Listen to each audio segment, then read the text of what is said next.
আমি এটার জন্য জানটা ছুটে যাচ্ছে, কিভাবে কাঁদতেছে আমাকে এখনো নিচ্ছে। এটা ছিল পোস্ট রিকভারি সার্জারির পরে যে নিয়ে আসে পোস্ট রিকভারি রুম, সেখানে একজন প্যারেন্টসকে অ্যালাউ করছিল।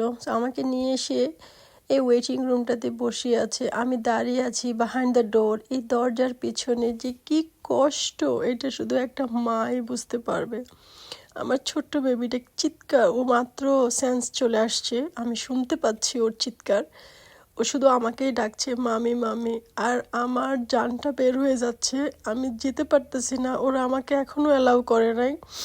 ওরা বলছে ওরা যখন বেবিটা একটু স্টেবল হবে তখন ওরা আমাকে নিয়ে যাবে। তো আমি ওয়েটিং রুমেই বসে থাকতাম। এখানে আসার পর আমার জানটা তো আরও বের হয়ে যাচ্ছে। আমি কয়েকটা নার্সকে বারবার জিজ্ঞেস করছি, না আমার বেবি ক্রাই করতেছে, আমাকে যেতে দাও। বলতেছে না, ওর they will call you when they are ready. But 10 minutes হয়ে গেছে, আমার মানে আমি এখানে দাঁড়ায় থাকতে পারতেছি না, আমার হাত পা সব কাঁপতেছে। আমার বেবিটা আমাকে কিভাবে ডাকতেছে। এটা ছিল post recovery room after surgery. আল্লাহ ভরসা।